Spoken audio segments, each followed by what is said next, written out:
Alright, got him. Alright, guys, here's the link. Everybody go spam on Supreme Raid. I need everybody. I need everybody to go do it. Everybody go spam it up. Love you guys. It was a lit stream. Sub up if you're new. There you go, my guy. I hope you had a great stream, bro. This stream's crazy. Yeah, but we're waiting G Herbo right now, guys. So this should be interesting. 2-0 real quick.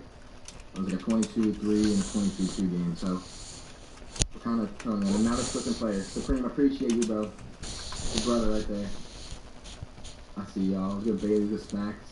Good, the only tag, good McLovin. He's Vader. I see y'all, bro. Supreme, you're the GOAT for real. I see you, Psycho. Zach, such a GOAT? Exactly. How do I donate? MG is a link in my description. But like I said, guys, we're in a series right now. We got a quick lead, but we have to wait for this shit. So, Supreme the GOAT. Supreme's pulling up on me. Imagine. Supreme will not pull up on me.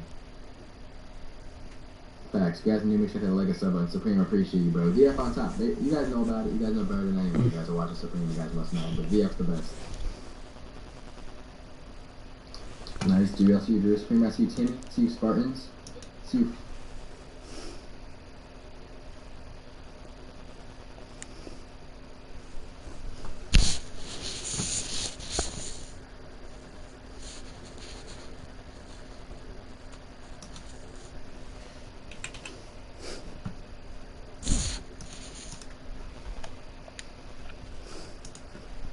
Earlier, Chum spent $4,000 on 3 samurai swords because he thinks he's a samurai expert.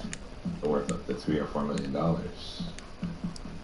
Unfortunately, the signature appears to be a forgery. If you've been watching Pawn Stars for any amount of time, you'll notice that Chumlee is a guy that doesn't exactly stand out as the smartest person in the room. Because he's not. He's made tons of mistakes, and Rick and the crew have had to pay for them. But every once in a while, he makes a deal or action that's worth remembering. Hey, before we get into the video, be sure to enter our brand new giveaway. We'll be giving away any of these items. It's your Yo, what's up, Valley Dogs? comment the keyword, subscribe, turn on notifications, and most importantly, watch the whole video. It's that simple. 7. Samurai swords. I don't know if you're going to be okay on this one, dude. Yeah, I'm fine, Corey. I paid under $5,000 for these. When it comes to swords, they are an inherent part of the history of the What's up, Valley Dogs? They represent a much simpler time. Yo, if you're new to stream, make sure to like and sub, bro. Gunpowder. Owning a sword is pretty cool, and they're still made via modern I was in your lobby during Big Top in Asian servers. Oh, you were? Oh, shit. I don't remember you. People who make modern equivalents, and sometimes pawn them off as their antique counterparts, which is a scam, and one that shops like the Gold and Silver Pawn Shop need to be aware of, which is where Chumlee comes in. A customer brought in a set of samurai swords one day, and Chumlee was blown away by them. So much so, in fact, that he actually spent $4,000 roughly on the pair, which is a lot of money for swords that he didn't verify were real, and they had experts to do that. Surely enough, when the Harrisons found out about it, they weren't happy. Even Corey, who has defended Chumlee more times than not, was convinced that they were duds. Rick Harrison was so mad about this, despite Chumlee insisting that they were valuable, that he went to a local expert to get clarification on what was real, what was fake, and what was the cost. And of course, how mad to be at Chumlee. But in the ultimate twist of fate, the joke was on Rick Harrison in this very rare case, as the expert revealed that not only were these real, but they were made by known makers, and one of them was even dated to have been made in the 1400s. And while one of the swords had some fake branding, the rest was real, and was still worth some good money. All told, the experts stated that the swords were worth $13,000.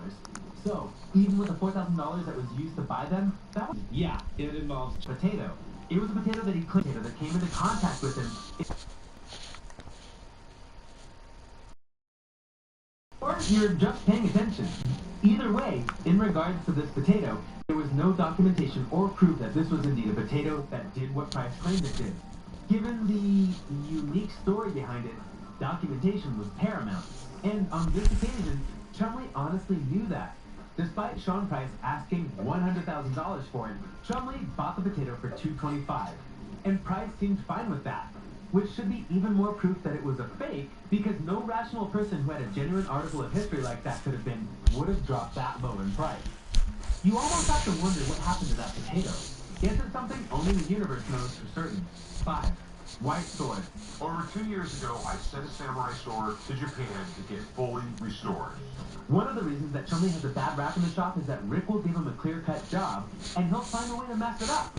Literally, that's his trademark, and he's done it more times than Rick can count. And Rick can count pretty high.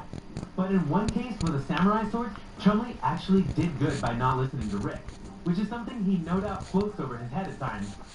Rick had bought on his own a 17th century katana, but it wasn't for sale in the shop.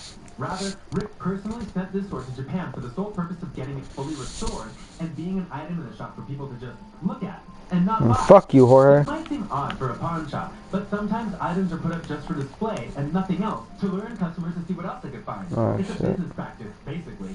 Anyway, the status of the sword was made very All they're gonna do clear chat to is set screens because he who were can't there when the fucking sword dribble. was being returned to Rick.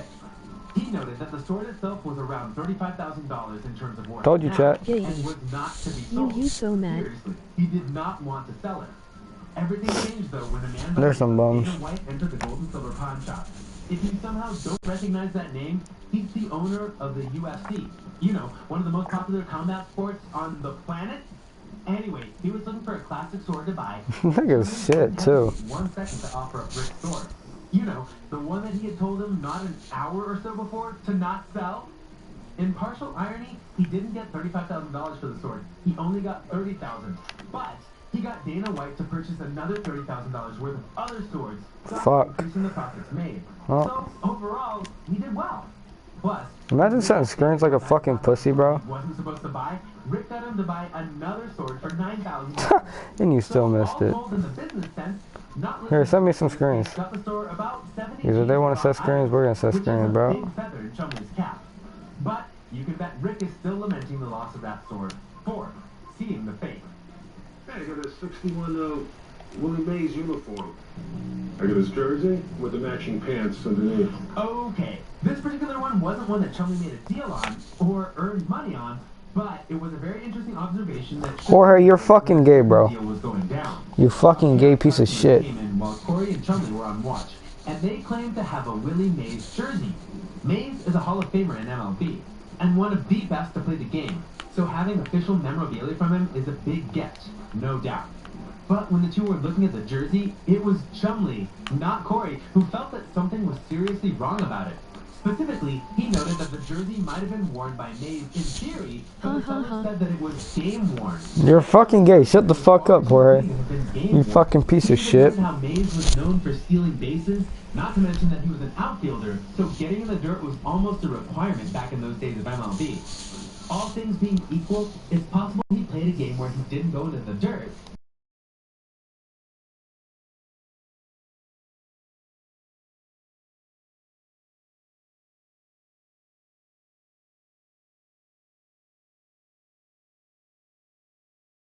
Well, what's your overall? That Mays had never worn this jersey at all. I bet. The shop lost tens of thousands of dollars in the deal. Yeah, I did. In regards to what they were asking. No longer in party due to network errors. Some shit.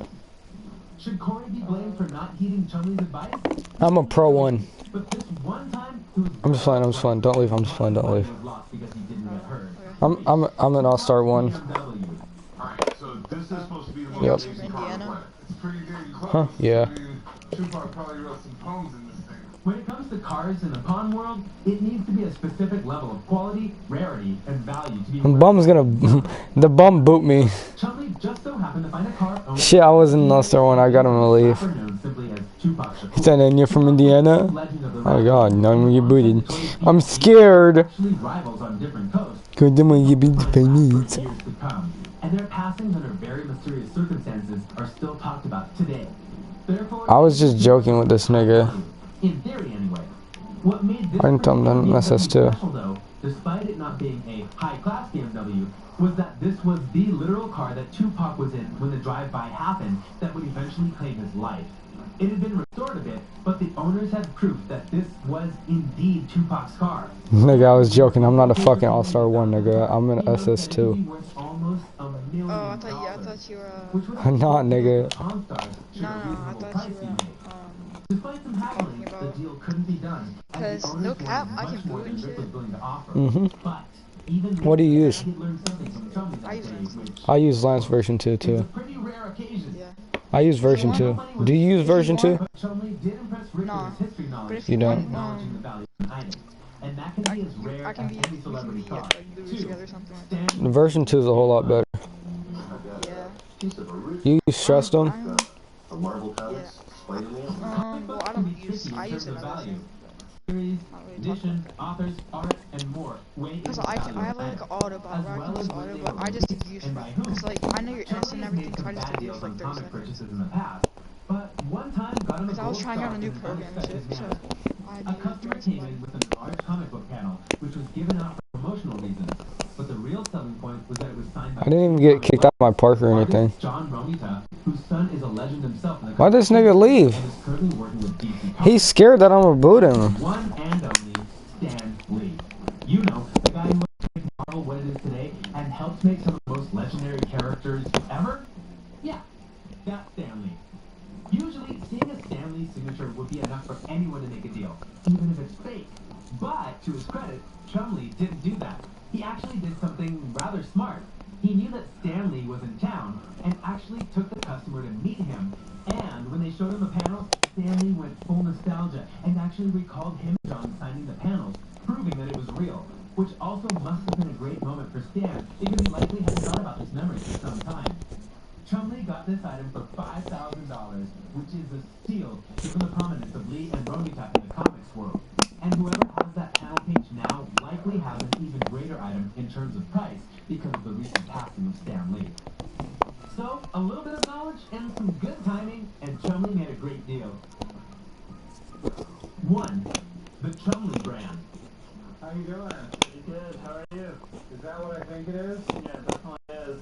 Fans love Chumley, even if the Harrisons don't. And after the show got famous, and it was clear that Chumley was one of the bigger stars of the show, when he realized this and noticed the potential of this, he decided to double down on himself. He made a novelty store, one that sold items featuring himself and the other Pawn Stars members and various other things that get bought by people who came to Las Vegas. You'd think that something like this wouldn't work for a whole host of reasons, including the thing being run by Chumley.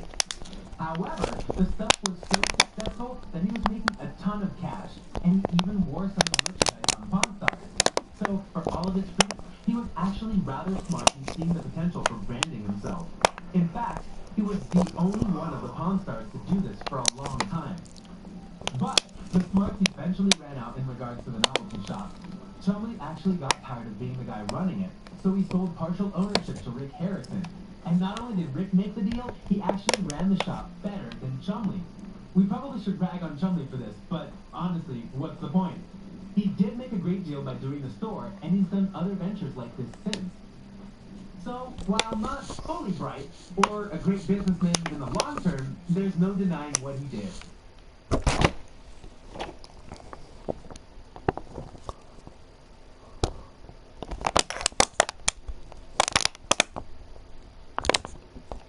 Earlier, a guy brought in a black powder leg gun that he says is from the early 80s. Corey thinks it's some kind of movie prop, but I'm hoping it's legit. So I brought in my buddy Alex to help me out with this thing. I mean, I'm looking at this thing, and frankly, I'm stoked. We have the Swiss Army knife for pirate legs. I mean, intrigued is an understatement. Let me see this thing. So this is a peg leg with a gun in it. Wow. Look at this thing. I have never seen anything like a peg leg with a flintlock in it, ever. This thing is insane. So, want me to tell you if I think this is real? Yeah, I just can't see this being a viable option for somebody. Alright, well, here's what I know. The lock has got the Crown GR for King George. King George died in 1820, so that's period for sure. But that cloth there is, yeah, well, that's a machine stitch all the way across. Huh. Man, this is tough. So is it real?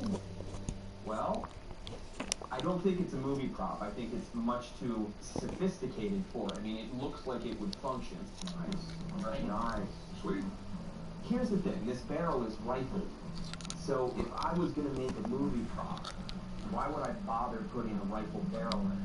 Rifling is a twist that's grooved into the inside of the barrel, and what it does is it takes a pistol ball and it spins it, sort of like a football spins on a spiral and goes straighter. So if you're going to make a movie prop, why use a rifle barrel? Just use a little piece of pipe.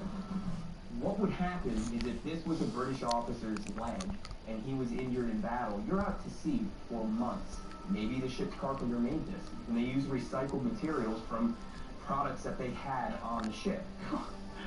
Wow, these are pipes for the ramrod in a brown bass musket. It's kind of an ingenious design because, you know, if you had a pant on and the bottom of your pant came down to the ankle, you have no idea that there was a pistol in there. So if you're in the middle of a battle, you need only bring up your leg that far, and boom. Awesome. Right? Awesome. Boom. You just pull this little lever, and the pistol discharges. So he wants 15 grand for it. I can't answer that yet. You know, I gotta research it, and if it fires, that'll help the value a lot. Can you meet us at the range in the morning? Sure. Alright, see you tomorrow, guys. See you tomorrow. If Alex wants to shoot it at the range, I think that will do nothing but help the value go up. I'm all for it. So we're on the shooting range to see if it actually fires. And if this thing is legit, I really want to buy it. What do we strap this to shoot it? Sort of like shooting like a handheld rocket. It's kind of big and cumbersome, but see if it works. Alright. I chose some targets, some cantaloupes, because this is a close-range weapon. There's no way to aim this. You just sort of point the general direction and pull the lever and hope for the best. Blow up the leg. I'm being conservative with this gun because I don't want an accident. I'm using a little bit of powder and a smaller ball. Little pressure, less of an accident. Lots of pressure, big accident. I'm going little. Alright, here we go. You ready?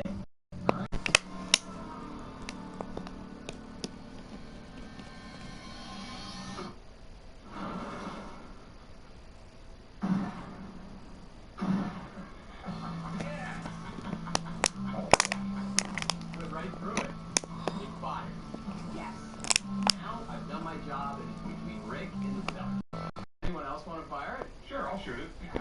Nice. You don't want to shoot it? No, not at all. Why not? Well, some sweaty pirate leg goes in there, and I'm just not into it. So I'll let you go ahead and do it. All right, Rick. All right. All right. Ready? Here we go.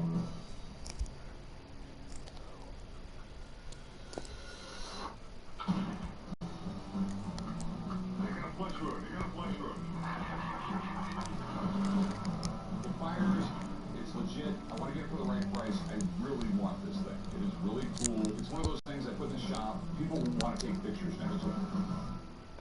What do you think it's worth? Well, there's no other peg leg gun out there to compare it to, but it really works and it has an ingenious design, so what crazy collector out there wouldn't want this? I would say probably somewhere in the $12,000 to $15,000 range. Awesome. It's pretty amazing thing. I've never seen something like this. Well, thanks, man. I appreciate it. You're welcome. Good luck, guys. I appreciate it. Thank you very much. So, what would you take for it? I'm looking at 15. No. There's no money to be made. Come back at me. 8 grand. 10. We go 9? This is a thing that looks great to showcase. I think I might be able to find some crazy guy to give me a lot of money for it, but it's going to sit around for a long time. Call it 9.5. What's the difference? 9,500? You get a deal. It's one of the coolest things I've ever owned. Rick and Corey were laughing when I first came in here. I'm the one that's laughing now with a pocket full of money, so I hop on my one leg out of it. It's one of the weirdest things we ever bought.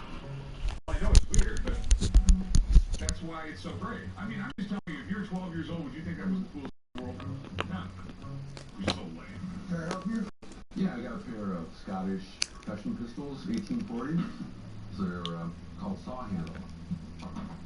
Because it looks like the handle of a saw. I bought bought them from a little old lady that had all kinds of military stuff. She had guns and medals and clothing, and I was just intrigued by them, and I bought them from her. She loved military stuff because she said she was always sweet on guys in uniform.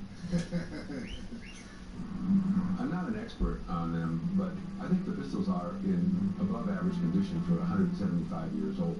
They were made by A. Henry of Edinburgh, and I thought that A. Henry might be associated with the guy that designed the Henry rifle, which is extremely rare and valuable. Yeah, they look pretty cool. I've heard about these before. A. Henry Edinburgh. What do you know about him? I looked him up and I thought, could that be the same Henry from the Henry rifles? You know, I thought, ooh, okay, worth a fortune, but I couldn't necessarily make a connection. I don't know much about him either, but how much are you looking to get? Somewhere in the low 8,000 range. Okay. I mean, they look in fair condition. There's a lot of wear on them, considering that this handle used to be nickel plated at one time from what it looks like. You can still see a little bit down here. And the barrels have rust and even pitting. You got a dent right here. Well, it's a patina of age. I wouldn't call rust patina. You bought an old car with rust on it, would you call it patina? It's a pretty thick barrel. I doubt that rust goes all the way through. Well, unfortunately, I don't know, and no, I don't know either. I'm gonna have to call my gun expert Alex down to see what he thinks. Okay. Hopefully, you have enough time to hang out for a little while until he gets here. That'd be great. Thank you. I want Jim to call in an expert on the guns because it's difficult to get information on them. So I'm hoping that his answer will be close to my asking price. They're in pretty rough shape and they're old, but they seem like they might have some historical significance.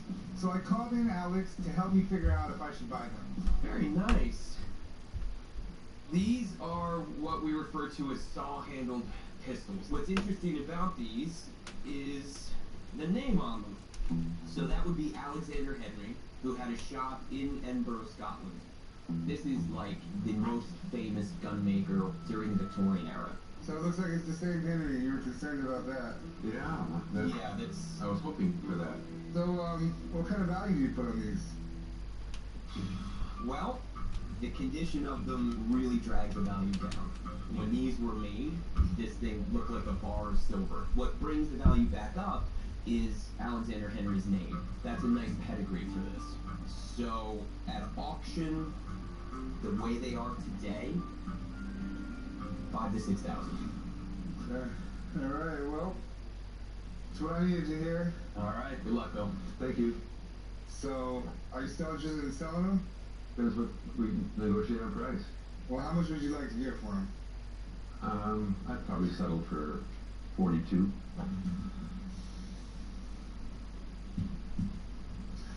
Would you take 28 for them? Nope. No, that's a giveaway price. 3,500 would be my bottom. And if you want to, we could gamble. It's Las Vegas, flip a coin, and come with two different numbers, yours and mine. Fortunately, I live in Las Vegas, and I know better than to gamble.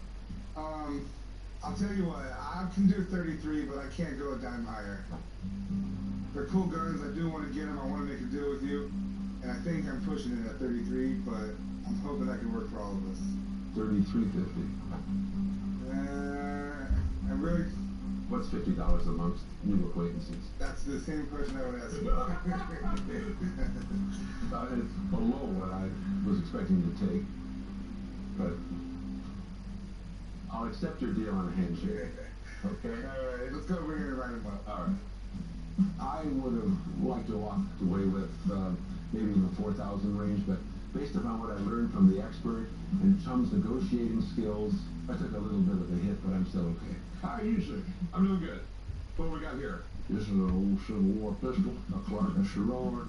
Clark and Sherrard. That is, it might be the rarest Civil War gun there is. You just walked in here with Jimmy Hoffa. I got the revolver at an estate sale in Houston, Texas. I believe, from what I've seen in my over 50 years of gun collecting, that it is an old Clark Sherrard cap and ball revolver. I'll be happy with $40,000. I know these folks have got to make a living. I got a good price on it at the auction. you know how rare these are. There's like just a handful of these in the world. Absolutely. There's one at the Gettysburg Museum, but it exploded during the battle. Well, the story is that the state of Texas gave Clark and Sherrard thousands of dollars to start making their version of a Gold Dragoon. And they were having lots and lots of troubles with the guns. They didn't get delivered, and the whole operation more or less fell apart and folded, and then one of the partners went in, took some of the parts, put them back together, and sold off a few of the guns. And for every Clark and Sherrard real gun, there's like 1,000 fakes. Okay. And makes sense. I don't know if there's a bad fake where the casting came out terrible right here. Was there any paperwork or anything with this? No, sir. But you know, the fact that this one has no blackling leads me to believe that it was one of the ones that was put together from those parts, like you're talking about. If this thing is real, it's one of the coolest things that's ever walked in here. I'm like in awe of this thing right now, but they're so rare I have my doubts. You understand why? It's just, I basically just walked in here with the Holy Grail. So, how much you want for this thing? It's been settled up by the ones that sold at a big auction house, and it went for like 60, 70,000, something like that. But I'd be happy with 40,000. You've literally walked in here and told me, you know, when you go to France, the Louvre, and you see the Mona Lisa, well, that one's fake. I got the real one. I got the real one.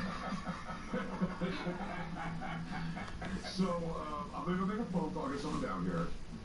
I'm not even beginning to figure out if this thing's real or fake. I just don't know enough about it. So let me call a friend who will know something about it. Okay? Okay. All right, I'll be right back. I've had a few gun shops look at it. Everybody thinks it's real. I think it's real. This thing is sort of like a time machine. They don't exist. I'm hoping that the expert is going to finally be able to clear it up and authenticate the piece. These are so rare, I mean, saying it's like the Mona Lisa is not an understatement. I've never seen one outside a museum, so I've never actually touched one. Can I touch it? Absolutely. Wow. There's 11 known to exist. 4 have this etching. This is the last one came to market that was etched, and it was only $80,000. The serial numbers of the etched ones were in the hundreds and 200 range. This is in the range of the known etched guns, which is really good. The problem is, from the ones that I know that exist and the ones I've been able to research, the serial number font does not match this. It doesn't mean that the gun is fake.